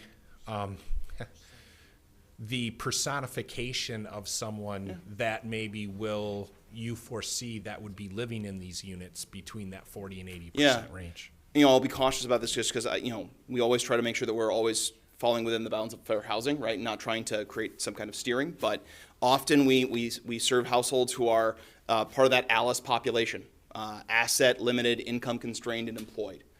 Folks who are striving but still struggling to make ends meet. We also have folks that have far lower incomes, oftentimes because they live with a disability, whether they have a disability voucher or not, but they are limited by their income due to that limitation. Affordable housing in itself is a spectrum, and it's our intent to seek the spectrum between those who are just below the average income for a household in Ottawa County and those who are significantly lower. The other criteria is when it comes to the pricing of these, they're based on the idea that no household should spend more than 30% of their income on their housing. And so MISHDA every year updates the essentially a chart for every county to show for a family of 4, this is what 80%, 60%, 40% is. And also for a 1-bedroom, a 2-bedroom, and 3-bedroom, and so on, this is the maximum amount of housing expense they can have. But that in itself is also further reduced depending on the utilities that tenant is going to pay. So if they end up paying the electric, their gross rents are further reduced based on a utility allowance calculation that MISTA also prepares for, again, with the purpose of ensuring no household is spending more than 30% of their income on housing. Ms. Soul. I found for the Ottawa County through MISTA, 106,500 is the median family income, and then like Keith said, it's a 1 person, 2 family, 3 family. So 80%, it says income limits 79,700 for a family of 4, and so then you said it's calculated on 50%, 60%. Yeah. So the average has to be Depending 60. You can have a few 80s. And that usually is what allows you to also have deeper income targeting as well at 40 to create a more mixed income housing community, right? Which we also know has benefits to folks' long-term successes. When folks are living by folks who come from different walks of life, they create networks that span across those different walks of life and create new ladders of opportunity. When I think it breaks it down, like 50% is very low, and then extremely low, 30%, and then 80% income limit. So it's... That's usually the terminology that's used by the U.S. Department of Housing and Urban Development. Great. Yes, Ms. Raymond. Sorry. So if you're not able to access the 811 vouchers, which would make your application more attractive, right? That's like you could get more points. We've maximized the number of points that we can get for having rental assistance currently. So it would be essentially a simpler way to meet the disability housing portion that we're seeking to pursue with Hope Church. But we've been working on what's our plan B if those aren't available. So the Plan B gets presented in the application as well. Correct. If you don't. Okay. In fact, we're underwriting our application based on Plan B since we don't have the vouchers. Got it. Thank you. Any other questions? Oh, great. Thank you, Stephen. Appreciate it. What is the pleasure of council in regard to the potential approval of revised agreements and the resolution for First Hope at 10th Street and Collin Park Apartments? So moved by Corbin. Moved by Corbin. Is there support? Support. Support by Soul. Any discussion? Seeing none. Kathy, would you please call the roll? Raymond, Yes. Corbin, Soul, Yes. Rowan, Yes. Shay, Yes. Schulteis, Yes. Bird, Yes. Freeman, Yes.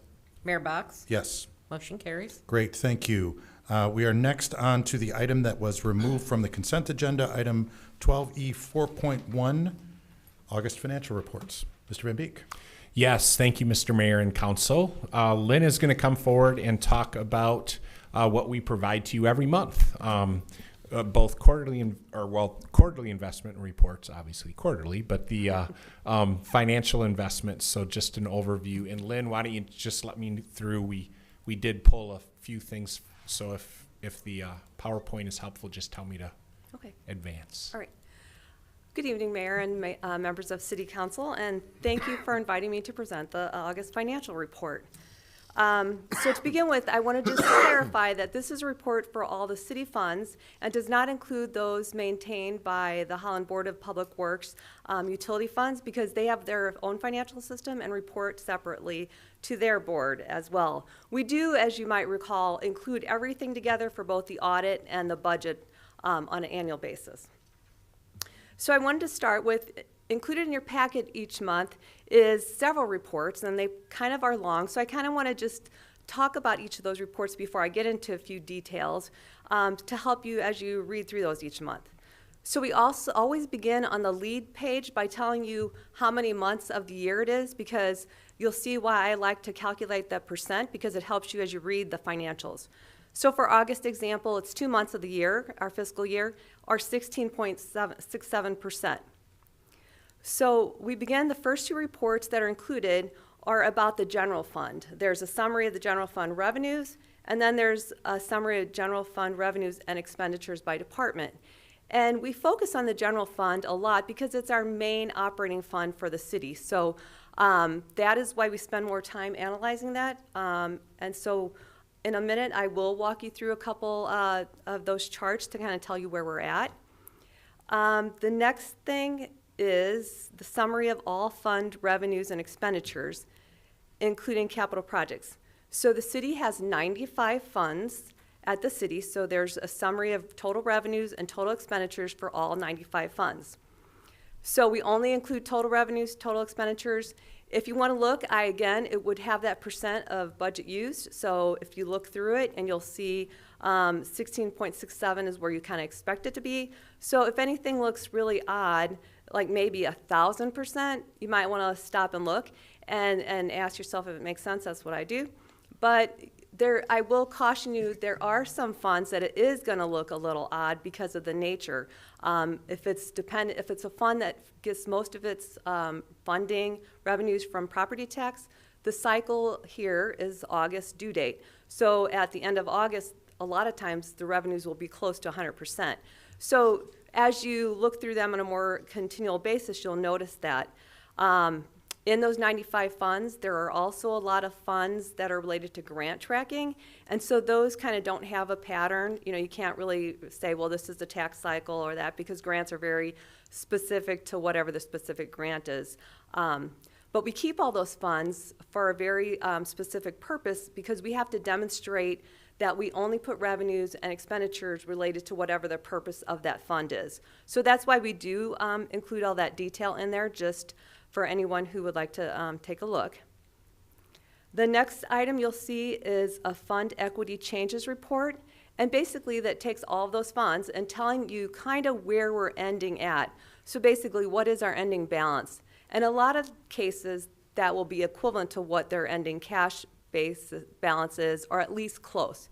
So again, what I kind of look through here is to make sure we're positive, first of all, but it's not unusual to see a negative, and that's because just the way accounting handles sometimes, we, for example, have several different road funds, and we might have a project that we get funding from 3 or 4 different road funds, but we track all the expenses while we're going through in one fund, just so that you can keep a track of what your total project is. But then when we finish the fund, we true up and reimburse those other funds. And similarly on some of the grant ones, you can move grant monies between years, but we track it all first, and then we make those adjustments as we move through the year. But if you ever see a negative in the general fund, you may be concerned and give me a call. Capital projects report. Finally included in there is kind of a summary of some of our major capital projects going on. And you'll see, if you look at it in here, you'll see one for the fire station. And it's kind of nice because it tracks, it shows you where we're at on some of these projects. And it's more where we paid the bills, because even though we've done the work, there's usually a lag of a couple months by the time the bills come through and get paid. But it is kind of just interesting information to look through as you're reviewing the financials. So now I would like to go, and this is when I will start looking at, if we can go back to the very first one, just the general fund revenues. So again, I mentioned we really focus on the general fund, and you'll see some of this information that I'm going to present tonight as we look at budget, audit reports, the monthly financial reports. And what we like to do, first of all, is we look at general fund revenues, and we look at them by account classification. So the general fund, what we call the general revenues, property tax, as you can see, is over 40% of our annual budget. And just like I mentioned before, the financials here through August, if you look at the tax section, you'll see on this chart, we're at 95% of budget. And when I look at a chart like this, I look, yeah, that makes sense, because we know we just collected a significant portion of our property tax. So that is reasonable. But if I was looking through this, I would look down and say, wait a second, why is interest and rents at 50% when I said 16.67%? Well, interest, we budget kind of conservatively. We did budget for the increased rates that we have seen, but we are projecting that interest rates right now are still a little higher, and they may be coming down. So it's normal to be at 50% from being conservative in our budgeting and anticipating the revenues to be higher on the early end of the fiscal year than the latter part of the fiscal year.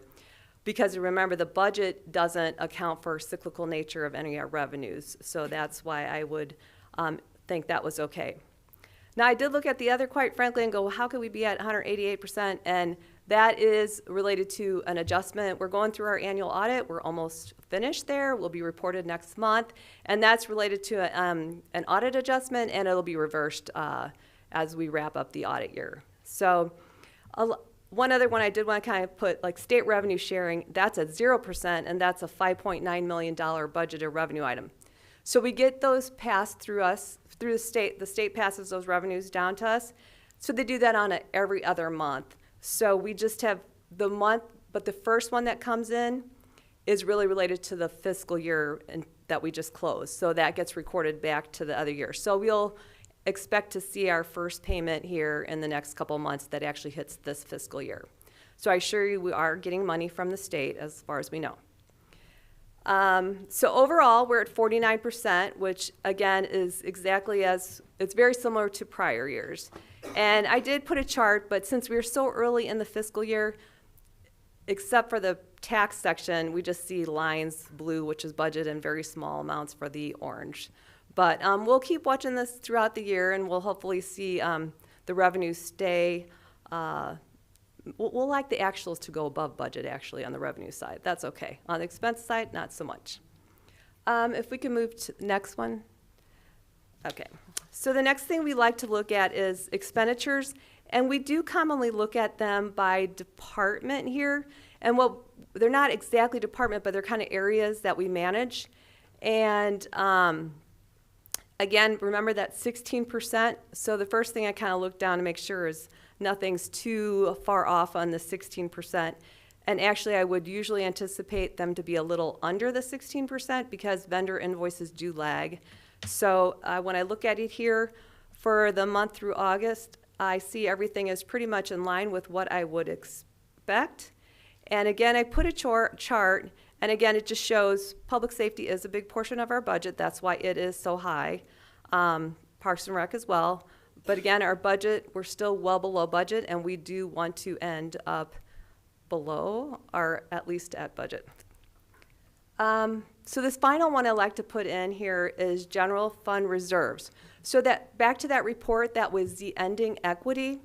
So when we look at the general fund a lot, because we talk about general fund reserves, the city has a fund balance policy, and it states that our ending reserves should be equal somewhere in the range between 20 to 35% of budgeted expenditures.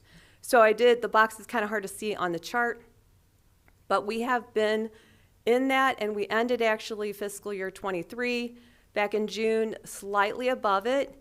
And how I would describe this report is it's kind of like looking at our savings, right? So it's good to be on the higher end, and actually I'm very comfortable with where we're at when we ended fiscal year 23, because we know when we do our long-term plan that we have some challenges that we're going to face in the next couple years. So just like on our personal level, we would like to have a little extra in savings as we know we're going into those years. So we do monitor this report a lot because it's good to know that whenever you have something come up, that we definitely have cushion in our general fund reserves. Not only it helps us be stable in our current and future years, but outside entities like ratings agencies, when we go to borrow money, they look at that too. So it's a kind of an indication of how you're managing your finances. So I would be happy to answer any other questions on the financials reports that were included. And if you ever have any questions on any of specifically, just reach out to me. Quincy. Just wanted to make one comment on the slide that showed, I guess, all the pockets. We have public safety, and under public safety, we have both the fire department and the police department as well. Yes, that's correct. Yep. Any other questions or comments? Mr. Schulteis. You had mentioned at the lead-in about which entities are not included in this. Can you just is it just a handful, or what are they? So the ones so the Board of Public Works they manage the electric utility, the wastewater, and the water, and then I think just some smaller funds, but it's primarily the utility ones that are part of their they keep their own system that manages their finances. And that is regularly reported on at the BPW meetings. Yeah, I was just looking to see if there were other ones that I couldn't think of. And then only because of a previous hat and lots of discussion in this building before, the Civic Center line items are 0 year to date for revenues. Is that just a difference in timing of reporting? So the Civic Center is a little more complicated, yes, because we don't really show revenue. It's kind of like we show the support, so it's just a different accounting way, yeah. So we don't recognize the individual revenues on our books because we just get, the revenues are recognized on the subcontractor, and the agreement has, it's sort of like we have a true-up, right? And usually the true-up is whether we have to give money to them or they give money to us. Okay, so it's just an annual number. There's not a. We get it on tracking a throughout monthly, but it shows up as an expenditure because it's really an expenditure on the city's side. All right, now I follow you. Thanks. Yeah. Any other questions, comments for Lynn? Yes, Ms. Soul? Lynn, you said because the rates were high, the Fed said that the rates were gonna change in the early of next year. Is that gonna be a big difference or not for the next quarter, or? So I wish I knew, because then I would have lots of money. But no, so if we track a lot of the different national sources with projections, and like what just happened in the market this week, rates did come down. So it's widely thought that there is a mantra, if you read the quarterly investment report, higher for longer, but a lot of people are starting to think we are at the high point and it will go down. And we lock as much money as we can up, but the liquid investments, we have to keep a fairly significant amount of our funding in liquid assets. And so those typically do fluctuate with the rate changes, and we just want to conservatively estimate that they could go down. Okay. Because we're only just a couple months into the new fiscal year, so. Okay, thank you. Mr. Freeman? Lynn, I just have a comment just to express gratitude for your leadership. I know you're doing it with the team and many departments and different talking heads, but thank you for putting us into a positive, financial place, monitoring it well, and communicating it well. So thank you. Thank you. Any other questions or comments? Great, thank you. And I believe this requires, do we require action on this, or is this just for information? Okay, what is the pleasure of council in regard to the August financial reports? Move to approve the financial reports. Moved by Sol. Is there support? Support. Support by Raymond. Any discussion? Seeing none. Kathy, would you please call the roll? Corbin? Yes. Sol? Yes. Rowan? Yes. Shay? Yes. Schulteis? Yes. Bird? Yes. Freeman? Yes. Raymond? Yes. Mayor Box? Yes. Motion carries. Great, thank you. Next item on the agenda, item 12E 6.1, Management and Administrative Services, Human Resources, 2024 Health Insurance Rates and Plan Changes. This is just a stellar night for numbers, isn't it? We're giving it all tonight, and you'll say, please, never again, right? You know, though, just as Jennifer Orm comes up and is going to talk to you from the perspective as our fantastic Human Resources Director, I promised I wouldn't say too much and steal all the things that she would say. But I will say this. I will say this, both that she does a fantastic job along with her team. But, you know, we just came off the conversation about our financials. And it is our responsibility, correct? And we just outlined that we continue to be in a good financial position. And particularly, we're very focused on that because we know, and as we've discussed with 6 of you now, and 3 you're gonna start hearing these conversations, that we do have a long-range financial plan, and we've identified some things that we need to make sure that we prepare for as we move forward. And we have a ton, that's a technical word, of capital projects going on right now that we're investing in the community. So we need to manage our finances correctly, but yet we know that as an organization, our most important resource are our people. So we're always looking at a appropriate balance in the benefits that we provide, but also how that cost is shared with our employees. And while we've had, and I think the larger market has had multiple years of really good health insurance rates of no increases and low increases, and I'll stop there because Jen's going to cover. Yeah, you saw that look. It is kind of what we've seen in a lot of places, that it's caught up to us a little bit this year. So Jen is going to walk us through that news. And Jen, I did not mean to tee it up that way for you. Welcome. It's great to have you here. Thank you. Good evening, Mayor and City Council. Welcome to our new council members. It's a great night when I get to present to some new folks, and you're going to hear this year after year. I always present all of our plan changes and our illustrative rates that we charge to our employees and charge to ourselves. So this will be your first year, and many of you have heard this over and over, but every year is a little bit different. So this year, we have no major changes to our health insurance benefit offerings for our employees. We currently have 3 different health plans. We have a kind of traditional PPO plan through Priority Health, and then we offer a gold and silver HSA, high deductible health plan, as well. And so those consumer-driven health plans are really, actually the majority of our employees are enrolled in either the gold or silver HSA plan, and usually that has a really positive impact on our claims, and they're kind of shopping for their insurance costs and making sure that they're being really fiscally conservative. Unfortunately, this year we do have a slight increase in our rates. I'm happy to say it's not double digits, because many of the other municipalities, or maybe you through your current employer, are seeing double digits. And so we negotiate our fees and our fixed costs with Priority Health. We use ABG, that's our brokerage firm, and they work on our behalf to make sure that we're being charged correctly for things like stop loss insurance, and those are any claims that go over $130,000. So we are self-funded, but we do have kind of that safety net for those large claims, and that could be, preemie baby or cancer, whatever it might be. But anything that trips over that 130 then tips into Priority Health funding that. So no major changes. We're not adjusting our deductibles this year, our co-insurance, out-of-pocket maximums, so our employees won't really feel a huge impact other than a slight increase in what they're being charged with their rates. A couple of other things. We are adding 2 new prescription drug tiers to our plans, and this is for all 3 of our plans, whether it's the 2 HSA plans or the PPO plan.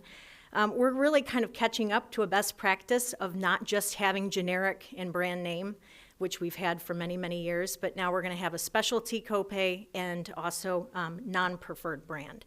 And the hope is, because drugs are more and more expensive, that folks on those consumer-driven health plans will look at other alternatives and drugs that have hit the market that may still meet their needs.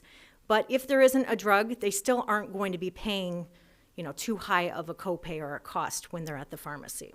So you'll see that in your report, or in my report as well. So the average increase for the medical insurance premiums for this coming year, 2024, is 9.48%. That kind of varies depending on if you're in the PPO plan, if you're in the gold plan, the HSA plan, or the silver plan. So, and it kind of goes in that order. Those are the more expensive plan is the PPO plan, and then we've got the gold plan and the silver plan. But the average with all 3 of those plans, and then the average of single, 2-person, or family coverage, the average is 9.8 or 48%. And that's a pretty decent amount without having to change our deductibles and our co-insurance and copays. We have some minimal dental insurance premium impact. That's 4.87, and again, it varies depending on which coverage level someone has, if they're just single coverage, 2-person, or family. And then we did, and it's not actually listed here, but we did include one minor enhancement to the dental plan. It didn't impact the rates, but it was offered to us, and it's basically a bite splint for folks that need that.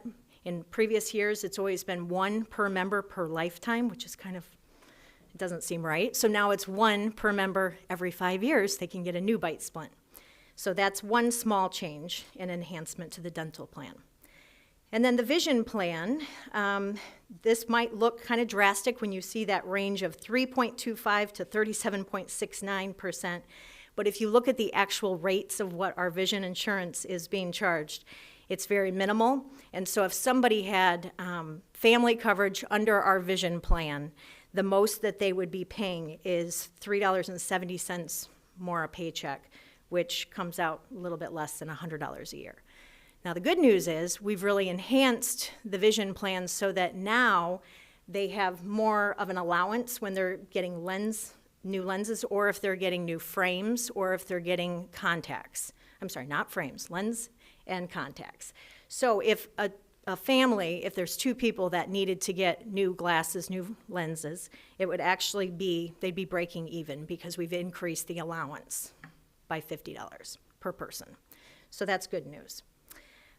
In addition, we did add 2 additional paid holidays, and we've talked about this in the past. We want to stay competitive with the other municipalities and as much as we can with the private industry for attracting and retaining talent. And so we make sure that we stay in line. And we've been a little bit behind by only offering 8 paid holidays to our employees. So now we've added 2, and that actually came about through our successful contract negotiations with both police and fire.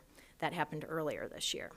So that will be communicated to our employees during our benefits open enrollment meeting. That's coming up in a couple of days if this is all approved.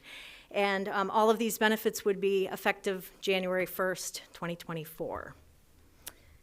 And there was one other thing that I did not touch on, just going back to one more change with the medical insurance. We're actually changing the continuous glucose monitors, so that's for diabetics. You may have seen people with a Freestyle or another brand on their arm where they can scan it with their phone and be monitoring their sugar. That actually was always covered under our durable medical equipment, DME, and now we're switching it to pharmacy, which is a benefit because pharmacies are usually open later, have larger windows of time that you can go there and get your prescription versus like a CareLink or Lincare or something where it might close at 5 p.m. So we thought that that was a nice enhancement for our employees that need those continuous glucose monitors. So I think that's everything. All right. Happy to answer questions. Any questions for Jen? Yeah, Lynn. You forgot to mention the voluntary pet insurance. Oh, yes. Well, that's not new. We did that a couple years ago. We do have pet insurance, and we have legal insurance, which is great, been a huge benefit. All of those are really voluntary benefits that our employees elect and they pay for. But it's a great offering, and we do have people that elect to cover their dog and their cat, turtle, snake, you name it. Yeah, Mr. Schulteis. So does this mean for the city employees, December is open enrollment? So we start our meetings late November, and then the benefits are effective January 1. So yeah, it's calendar year. Mm-hmm. Any other questions? Great. Thank you, Jen. Appreciate it. Thank you. What is the pleasure of council in regard to the 2024 health insurance rates and plan changes? Move to approve Management and Administrative Services 12E 6.6 report, Human Resources 2024 Human Insurance Rate Plan Changes. Moved by Byrd. Is there support? Support. Support by Soul. Any discussion? Seeing none. Kathy, would you please call the roll? Soul, Yes. Rowan, Yes. Shay, Yes. Schulteis, Yes. Byrd, Yes. Vreeman, Yes. Raymond, Yes. Corbin, Mayor Box. Yes. Motion carries. Great, thank you. Item number 13, communications from the city manager. Mr. Van Beek. Thank you again. Because we had so many numbers for you tonight, and I feel bad about that, I'm going to give Tim a break, and I only have kind of one realm of updates that I want to give to everybody. And maybe just a little bit of an explanation to, we get to the end of the year, and quite frankly, end of the year, Jen, right, she's like, oh, is quite often retirement time for a lot of people. We have fantastic employees, many who are reaching a point that they've spent, in some cases, their entire work career with us.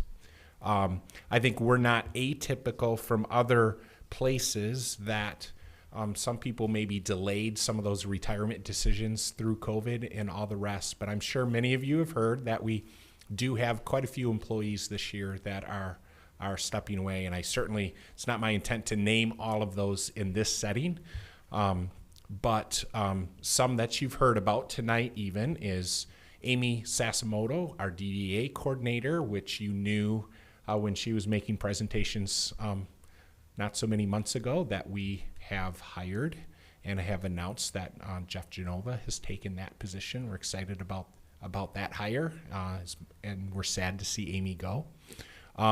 Also, I'm just going to say this one because so many of you work with her often. You know this. A little bit more of a public position, but Cinca Babinek in city manager's office is retiring. If she's watching, she's probably like, Keith, you're not supposed to let people know that because she's very private and we're not going to do anything for her formally, but I've definitely let you know to drop her a note, pass along congratulations. She's very excited, and that matches almost only my sadness to see her go, but I'm excited also for her. But we have announced, and it was announced at Planning Commission, that Mallory Heisinga, who has served extremely well in community and neighborhood services, is just coming down one floor, and she is going to take that office manager position in the mayor's office. So we're excited about that. The last one, though, that I am announcing that has an impact on all of us is that Kathy Grimm has announced that she is retiring in January. I keep trying to move it back, but she made it through and obviously did a great job with elections. And just so everyone knows, that's a different position in our structure and everything. And you know that we follow process and the importance of that. So while we think of some very qualified people right here within our city that have experience and could step into that role, we go out and we advertise those positions externally. So we will be doing that, but we're also looking forward to going through that process. And then ultimately, I would bring a recommendation. I get to make that hire. I think the way the charter outlines it is I make the hire and you get to say, hey, that sounds good. So we'll be going through that process. So yeah, pay attention. There are several employees that are reaching the end of their service at the end of this year. We're sad to see them go, but we firmly believe also, like I said earlier, about being a great culture, a great place to work. And part of that, I think, is that we celebrate with people when they reach the point in time in their life where they can move on and do something else. So, Kathy, we celebrate you. I don't know if we're going to celebrate as much as you're celebrating, but thank you very much. And you're not going anywhere yet. You still got a full month in some meetings, so we'll work you hard. Thank you, Keith. Appointments and communications from the mayor. First, again, welcome to new council members. It's great to have you there. No, we did not sit you all together on purpose.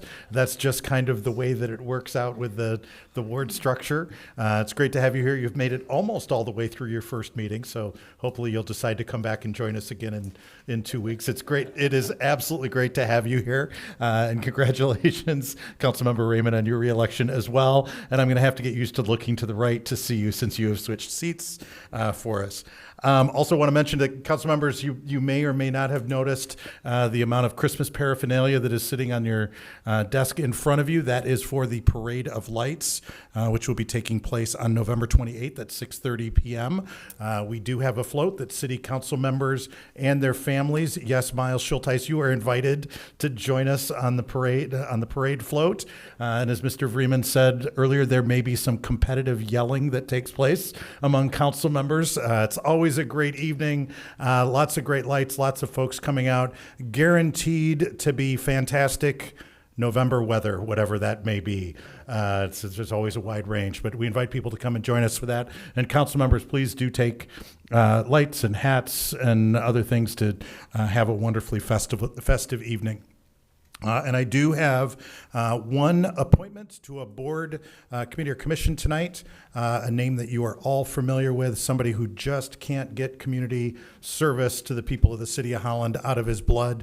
I would ask that you please approve the appointment of David Hoekstra to the International Relations Commission for a partial term, said partial term expiring June 30, 2026. Mr. Hoekstra will replace Commissioner Alyssa Wilson, who termed out on June 30, 2023.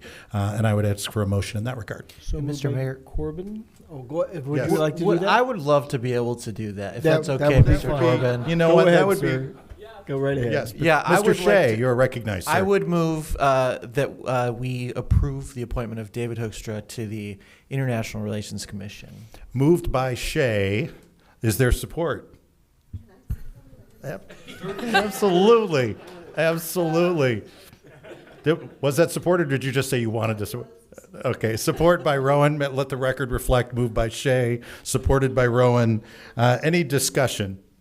Well, my colleagues are going to have to learn to shut me up if they want to make a motion. They better jump up, step up, and do it real quick, like so. All right, any discussion? Seeing none, Kathy, let's call the roll on this one, because I think that'd be nice for Dave. Rowan? Yes. Shay? Yes. Schulteis? Yes. Byrd? Yes. Freeman? Yes. Raymond? Yes. Corbin? Yes. Soul? Yes. Mayor Box? Yes. Motion carries. Great, thank you. And that is all I have this evening. Appointments, motions, communications from council members. Mr. Byrd. I have a few things I wanted to touch on. One was the Parade of Lights, so thank you for hitting on that. November 11th was Veterans Day. I was not here for the declaration that you gave forth a week before then, so thank you for that. And thank you to all the veterans who have served our country on our council, and all of the veterans in our community who have served our country as well. It is a effort, I won't say effortless, I didn't mean that. It is a selfless activity. The majority of these people who serve our country, they're not overpaid by any stretch of the imagination, but sometimes they are put in stressful situations that at times may require their lives. So I want to thank you all for your service to our country. Elections. Kathy, thank you. We have new council members because of an election, and you know, your car runs, you never really think about the gears, you never really think about the flow of the gas, the flow of the oil, and the things that make your car run. You get in, hit the fob or key, and put it in gear and hit the gas, and off you go. Kathy has been the gears. Kathy has been the fuel line. Kathy has been everything that has made our elections run and run smoothly. I appreciate you. I am sad to see you leave. It's been an honor and a privilege to get to know you, and it's been awesome to watch you work and do everything that you've done for the city. So I appreciate you a lot. Thank you. Again, I was not here for our last council meeting, our public council meeting. My daughter, who was a senior, they made it to the second round in districts in volleyball, and it's win and move on or lose and go home, and they lost. So I was very happy to be a part of that and see her in her last game. A lot of tears, and so I am not disappointed I missed our council meeting. But in doing so, I did not get the opportunity to wish our outgoing council members well. I will have to catch up with them December the 2nd when we have recognition for them at the Civic Center from 8 to 10. So I invite the community to come and support them, bid them farewell, and thank them for all of the work that they did. And again, they were not overpaid. Couple of other things. We had a situation I live on 22nd Street. We had a situation on 22nd Street that was about a block and a half from my house where a young lady's life was taken. I'm gonna push a little bit and say there was some time ago where we had talks about making Holland a welcoming community, where we put out Holland's a welcoming community. I pushed very hard against that. I don't want Holland to be a welcoming community. And what I mean by that is I don't want people who will disrupt our community and our community. I don't want people who will murder in our community. I don't want people who will rob in our community. I don't want people who will steal in our community. So based on that, I don't want Holland to be a welcoming community. Now, if you want to live in Holland and enjoy the pleasures that everyday people in Holland enjoy, absolutely, I want you here in this community. This community is a loving community. My belief, in my opinion, is we live in one of the best communities in the great United States of America. And I don't want that ruined. So I had a lot of scrutiny on that. And to me, it is sad that a young lady lost her life. I don't know all the details, but regardless, someone lost their life. That was a mom, sister, daughter, and I don't like to see things like that happen in the city that I call home. Again, it was a block and a half from my house, and I deem my neighborhood a good neighborhood. My kids play at Moran Park. My kids run around the streets in the neighborhood playing with their friends, riding their bikes, going to the stores over there, and just living life. So it pains me to see something like this happen in my community and right up the street from me. Saying that, I applaud our public safety. They have worked diligently on this case. They just recently released a name, and our public safety, they don't shoot blanks. When they go after someone, whenever they're doing their job, they do their job with the utmost intelligence, professionalism, and they are thorough. So I have no doubt that the individual who committed this heinous crime will be brought to justice, and I actually look forward to that. Another thing that I wanted to touch on, and this is, I guess I'm giving you guys a precursor of something that I really want to talk about when we go to our advance. It's been brought up before about the homeless population here. I took a walk through Centennial Park this late summer with my wife and walked through, and there were an exceptional amount of homeless people there, some with suitcases, some with a couple with shopping carts and bags. And as I got halfway through the park, I got to the point where there was an individual there, and I was like, I felt in my mind, I said to myself, why did I bring my wife? Why did I bring my wife through here? I felt so uncomfortable. I had a couple of guys looking at me, didn't know what their intentions were or anything, and I felt I could protect myself, but at that time, I didn't want to have to protect my wife as well, because I just didn't know, and I felt uncomfortable. And as I've gone through the summer, I've noticed a migration of no families this year in Centennial Park. That is a place where there are always families, always kids, and I didn't see that this summer. So that's something that I want to talk about when we do our planning. Last thing is new council members. Welcome. Welcome to serving our great city. Someone said today, all of us, there's 9 of us here, all different opinions, and we all have the privilege of serving our community.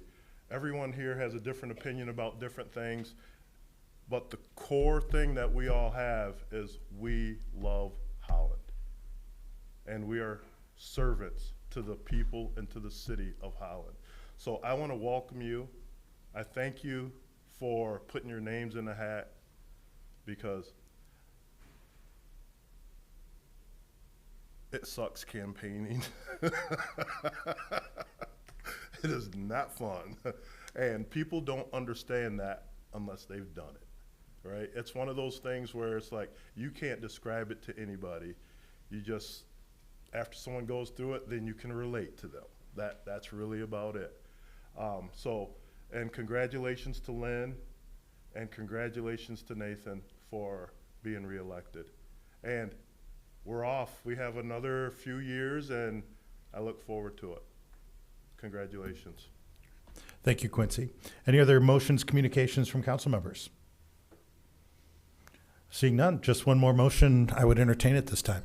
Move to adjourn. Moved by Vreeman. Is there support? No. Is that Rowan? Yes, support by Rowan. All those in favor say aye. Aye. All opposed, same sign. Motion carries. We are adjourned. Thank you all.